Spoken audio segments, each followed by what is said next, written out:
Chilli powder అన్ని రకాల వంటలకు పచ్చళ్లకు సరైన chilli powder. No colour, no chemicals.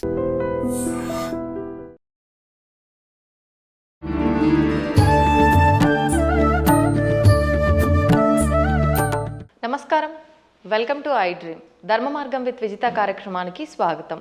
ప్రస్తుతం మనతో పాటు ఉన్నారు ఆధ్యాత్మిక గురువులు, ప్రణవ పీఠాధిపతులు, త్రిభాషా మహా సహస్ర అవధాని డాక్టర్ శ్రీ వద్దిపర్తి పద్మాకర్ గారు. ఇప్పుడు గురుగారితో మాట్లాడి మరిన్ని విషయాలు తెలుసుకుందాం. మనకున్న సందేహాలన్నింటినీ కూడా నివృత్తి చేసుకునే ప్రయత్నం చేద్దాం. నమస్కారం గురుగారు. గురుగారు, ఈ మధ్య కాలంలో ఎక్కువగా ఆడవాళ్ళు లలితా సహస్రనామ పారాయణం అనేది చేస్తూ ఉన్నారు. అంటే అది ఆలయంలో కూర్చొని చేసినా సరే, ఇళ్లలో అయినా సరే, ఒక నలుగురంతా ఒక దగ్గర కూర్చొని పారాయణం అనేది చేయడం ఎక్కువగా చూస్తూ ఉన్నాం. అయితే ముందు నుంచి లలితా సహస్రనామ పారాయణము ఇదంతా కూడా వైశిష్ట్యం ఉన్నప్పటికీ ఏదైనా ఒకరు మొదలు పెట్టారు అంటే దాని గురించి ఇంకెక్కువగా ఇప్పుడే కొత్తగా ఏదో ఉంది అనేటట్టుగా మాట్లాడుకుంటారు. అసలు ఏంటండి లలితా సహస్రనామ పారాయణం చేయవల్ల కలిగే ఫలితాలు ఏంటి? సృష్టౌ యా సర్గరూప జగదవన విధౌ పాలినీ యా చ రౌద్రీ సంహారే చాపి యస్యా జగదిదమఖిలం క్రీడనం యా పరాఖ్య పశ్యంతి మధ్యమాథో తదను భగవతీ వైఖరీ వర్ణరూప సాస్మద్వాచం ప్రసన్నా విధి హరిగిరిశారాధితాలంకరోతు. త్రిమూర్తుల చేత కూడా ఆరాధింపబడి అమ్మవారికి నమస్కారం చేసుకుంటాం. నిజానికి అమ్మవారి ఉపాసన ఇవాళది ఎప్పటిదీ కాదు, ఎన్నో యుగములుగా వస్తూనే ఉన్నది. పార్వతీమాతని ఎంతో భక్తి శ్రద్ధలతో ఆరాధించినట్టుగా శ్రీరామచంద్రుడు పురాణాల్లో ఉంది. రామాయణంలో కూడా విశ్వామిత్రుడితోటి ప్రయాణం చేస్తున్న రామలక్ష్మణులు దారిలో కుమారస్వామి కథ, గంగావతరణ కథ, పార్వతీ పరమేశ్వరుల కథ ఇవన్నీ శ్రద్ధగా విన్నారా లేదా? అప్పుడు కూడా రామచంద్రుడు పార్వతీదేవిని ఎంతో భక్తితో మనస్సులో ఉపాసించిన వాడే. కాకపోతే ఈ కలియుగంలో ఉన్న మానవుల లక్ష్యం ఏంటంటే కొత్తగా ఒకళ్ళు పారాయణ చేస్తే అదే పారాయణ చేయటం వల్ల ఇదేదో కొత్తగా వచ్చింది అన్నట్టుగా దాన్ని ప్రచారం చేస్తున్నారు. కానీ దానికి ఈ సమస్తోప కార్యక్రమాలు కూడా, ఈ ఉపాసనా కార్యక్రమాలన్నీ కూడా ఎప్పుడూ యుగయుగాలుగా ఉన్నాయి. ఇప్పుడు నేను చదివిన శ్లోకం దేవీ భాగవతంలో ఆది మంత్ర శ్లోకం కాబట్టి దేవీ భాగవతం వేదవ్యాసుని చేత రచింపబడింది. దేవీ భాగవతం భాగవతం రెండూ కలిస్తేనే భాగవతం. అది పాండిత్యం ఉన్న వాళ్ళకి తెలుస్తుంది, సంస్కృతం మీద పట్టున్న వాళ్ళకి తెలుస్తుంది. ఇతరుల యొక్క వ్యాఖ్యానాలు చదువుకుని వాళ్ళ శ్లోకాల తాత్పర్యాలు తెలుసుకునే వాళ్ళకి మాత్రం తెలియదు అనుకోండి. అందులో ఈ లలితా సహస్రనామం యుగ యుగాల చరిత్ర కలిగినది.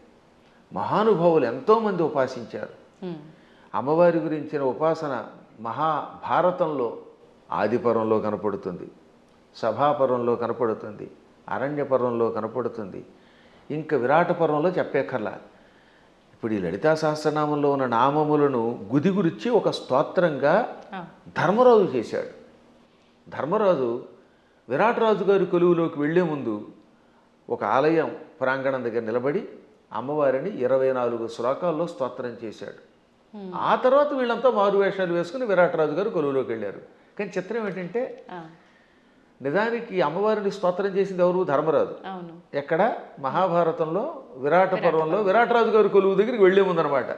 అంటే ధర్మరాజు గారేమో కంకుభట్టి అనే పేరుతోటి, భీముడు వంటలవాడు వలలుడి వేషంలో, అర్జునుడు పేడి రూపంలో, బృహన్నల రూపంలో, నకుల సహదేవులు వరుసగా అశ్వనీ పాలకులు, అశ్వపాలకులను గోపాలకులుగా వెడుతున్నారు.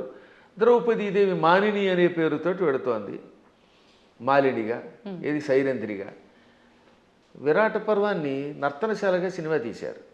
అందులో ఏం చేశారనమాట, ధర్మరాజు గారు అమ్మవారిని స్తోత్రం చేస్తే ద్రౌపది స్తోత్రం చేసినట్టుగా జననీ శివకామిని అని పాట పెట్టారు.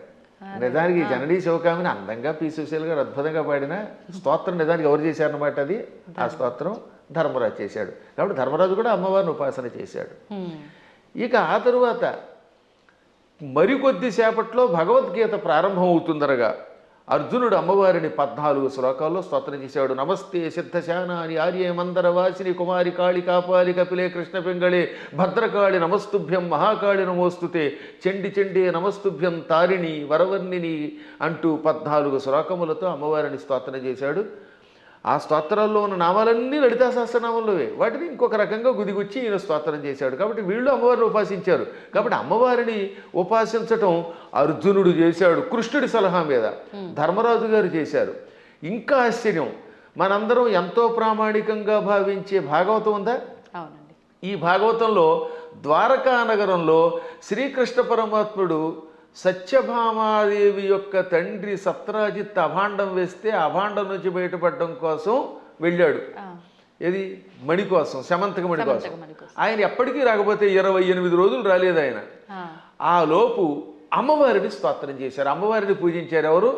ఆయన భార్య రుక్మిణీదేవి, పక్కనున్నటువంటి మహానుభావుడు దేవకి వసుదేవులు అందరూ కూడా అమ్మవారిని పూజించారు. అప్పుడు అమ్మవారు ఏమంటుంది? బాలామణితో మణితో హేలాగతి వచ్చు వనరు హేక్షణుడనుచు అని అమ్మవారు పలికింది. తొందరలో శ్రీకృష్ణ పరమాత్ముడు భామామణితో వస్తాడు. అక్కడ భామామణి అంటే జాంబవతి, జాంబవతిని తీసుకొస్తాడు. మణితో వస్తాడు, జాంబవంతుడిని జయిస్తాడు, ఆయనకి కీర్తి వస్తుంది అని అమ్మవారు పలికింది.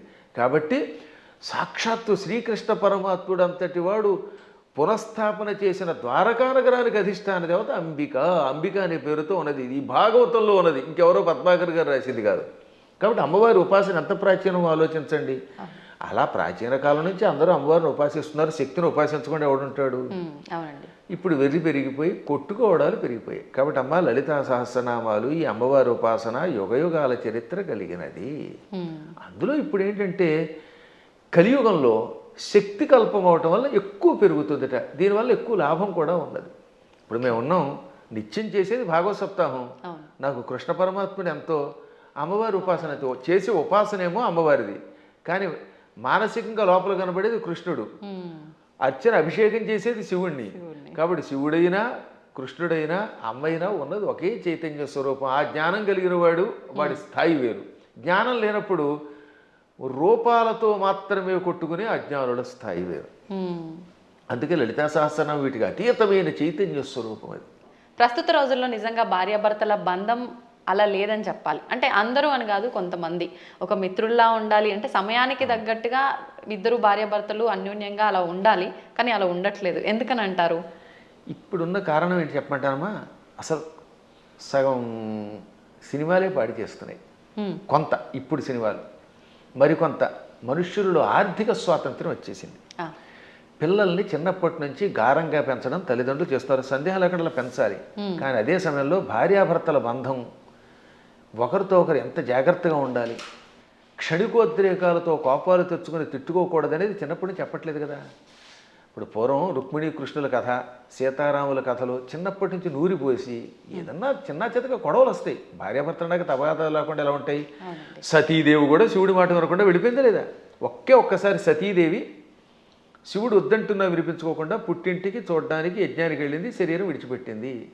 భర్తకు దూరం అయితే చివరికి మిగిలేదు అదే. డబ్బు సంపాదించవచ్చు, నువ్వు ఇంకేదైనా పలుకుబడుతూ ఉండొచ్చు, కానీ భార్యాభర్తలు ఇద్దరు ఐకమత్యంతో ఉండడం వల్ల వచ్చే ఆనందం వేరనే కథలు చెప్పేవారు పూర్వం. మా చిన్నప్పుడు ఇలాంటి కథలే చెప్పేవారు. అందువల్లే పూర్వం ఒకసారి పెళ్లి చేసుకుంటే యావత్ జీవితం వాళ్లే దంపతులు. ఇప్పుడు 16 రోజుల పండుగ గడిస్తే గొప్ప.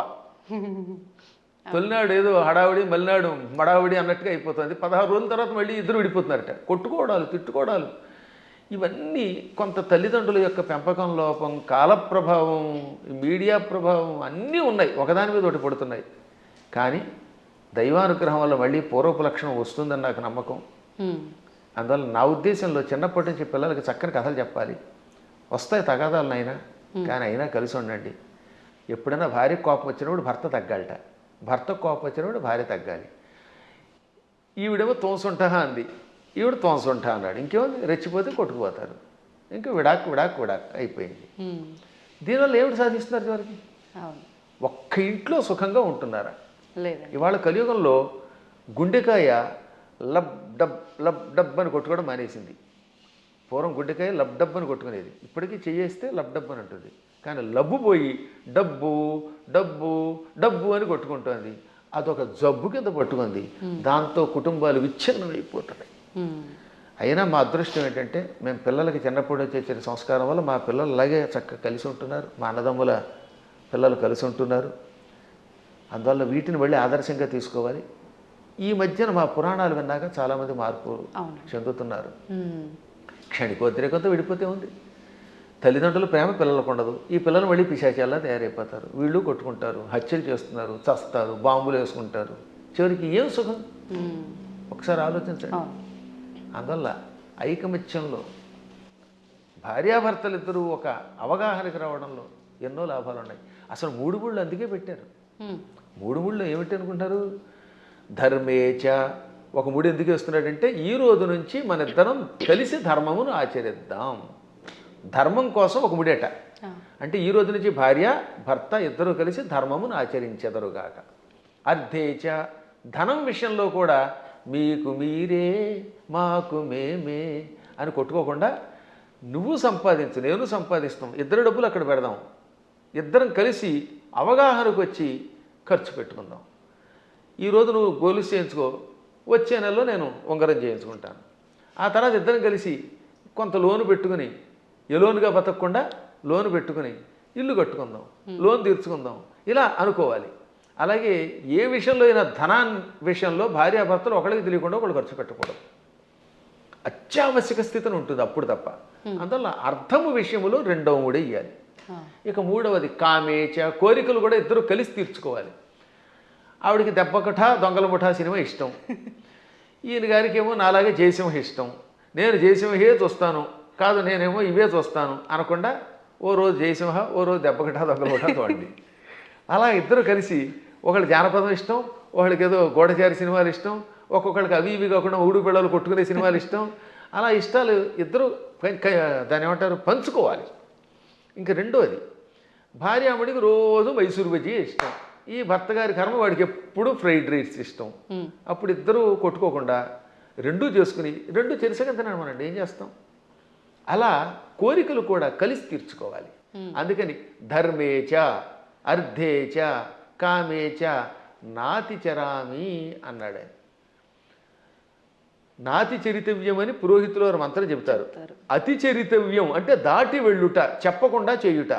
నా అతి చరితవ్యం అంటే దాటి వెళ్ళను. ధర్మ అర్థకామములలో నీ మాటే వింటాను, నిన్ను దాటి వెళ్ళను అని మంత్రం పురోహితులు వారు చెప్పమనగానే, బ్రహ్మగారు చెప్పమనగానే ఈయన నాతి చరామి అంటాడు. నా అతిచరామి. అతిచరామి అంటే నిన్ను దాటి వెడతాను, నీకు చెప్పకుండా చేస్తాను. నా అతిచరామి కలిస్తే సవర్ణ దీర్ఘసంధి. నా అతి అది నైతత్పురుషం సమాసంలో, అది నాతి అవుతుంది. నాతి చరామి అంటే నిన్ను దాటి వెళ్ళను, నీకు చెప్పకుండా చేయనని ప్రతిజ్ఞ చేస్తున్నాడు మొగుడు. భర్త గారు భార్యామణికి 3 ముళ్ళు వేసి ఏమంటున్నాడు? ధర్మ అర్థకామములలో నిన్ను దాటి వెళ్ళను, నీకు చెప్పకుండా చేయనని ప్రతిజ్ఞ చేశాడు. ఆవిడ ఆనందపడిపోయి ఆహనా భర్త ఎంట అనుకుంటోంది. ఇంకా ఆ మాట మీద ఆయన నిలబడాలి, ఈవిడ నిలబడాలి. అప్పుడు ఎంత బాగుంటుందండి. పెద్దవాళ్ళు ఇంట్లో ఉండకుండా తరివేస్తే ఏమిటి లాభం? తల్లిదండ్రుల్ని పూజించడం, అత్తమామల్ని పూజించడం వల్ల పెద్దవాళ్ళు ఒక అండ. వాళ్ళు అలాగే ఉండాలి. మూర్ఖత్వంతో కోడల మీద పెత్తనం చేయకూడదు. ఈ రోజులో పెత్తనం ఎవడు ఒప్పుకుంటాడు? మీరు ₹1,00,00,000 జీతం ఇచ్చినా సరే ఒక్కరోజు ఏదన్నా అంటే వాళ్ళకి మండిపోతుంది.